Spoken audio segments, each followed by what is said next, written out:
कि सबसे बड़ी समस्या आलस नहीं होती, बल्कि कल होती है। कल से मेहनत करेंगे, कल से बदलेंगे, कल से पढ़ेंगे, और यही कल हमारी आज की सफलता चुपचाप चुरा लेता है। ये कहानी हमें यही सिखाती है कि जो काम आज किया जा सकता है, उसे टालना खुद से धोखा करना है। ये कहानी है बिंदुपुर गांव के एक लड़के आर्यन की। आर्यन पढ़ने में तेज था, समझ भी जल्दी लेता था, लेकिन उसकी एक बहुत बुरी आदत थी, हर जरूरी काम को कल पर टाल देना। खासकर पढ़ाई के मामले में उसका एक ही जवाब होता, अभी बहुत समय है, कल से जरूर पढ़ूंगा। सालाना परीक्षा में 1 महीना बाकी था।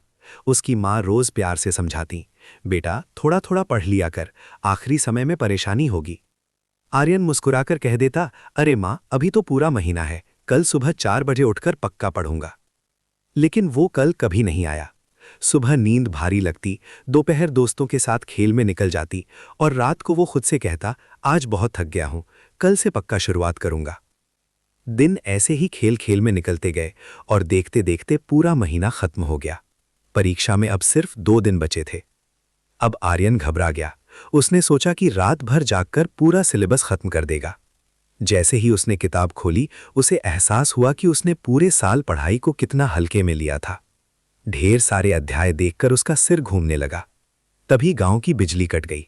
मिट्टी के दिए की हल्की रोशनी में पढ़ना मुश्किल हो गया, और थकान ने उसे फिर घेर लिया। उसने खुद को फिर दिलासा दिया, कोई बात नहीं, कल सुबह जल्दी उठकर जरूरी सवाल पढ़ लूंगा। अगले दिन परीक्षा हॉल में बैठते ही उसका दिल जोर जोर से धड़कने लगा। प्रश्न पत्र देखकर उसे सब कुछ जाना पहचाना तो लग रहा था, लेकिन किसी भी सवाल का पूरा जवाब उसे याद नहीं आ रहा था। वो पन्ने पलटता रहा और दूसरों को लिखते हुए देखता रहा। परिणाम आया तो आर्यन फेल हो गया। उसके दोस्त अगली कक्षा में चले गए, लेकिन वो वहीं रुक गया। अपने माता पिता की आंखों में उदासी देखकर उसे गहरी शर्मिंदगी महसूस हुई। उस शाम वो रोते हुए अपने दादाजी के पास पहुंचा। दादाजी ने उसे पास बिठाया और आंगन में लगे एक छोटे से पौधे की ओर इशारा करके बोले, बेटा, अगर मैं इस पौधे को रोज पानी ना दूं और सोचूं कि महीने के आखिरी दिन एक साथ 10 बाल्टी पानी डाल दूं, तो क्या ये जिंदा रहेगा? आर्यन ने सिर झुका लिया और कहा, नहीं दादाजी, ये सूख जाएगा। दादाजी मुस्कुराए और बोले, पढ़ाई भी वैसी ही है, ज्ञान का पौधा रोज थोड़ी थोड़ी मेहनत से बढ़ता है। कल एक ऐसा चोर है जो आज की मेहनत और आने वाली खुशी दोनों चुरा लेता है। उन शब्दों ने आर्यन को झकझोर दिया। उसने उसी दिन तय कर लिया कि अब वो कल का इंतजार नहीं करेगा। उसने अपने कमरे की दीवार पर एक बड़ा सा चार्ट लगाया, जिस पर लिखा था, कल कभी नहीं आता, जो है वही आज है।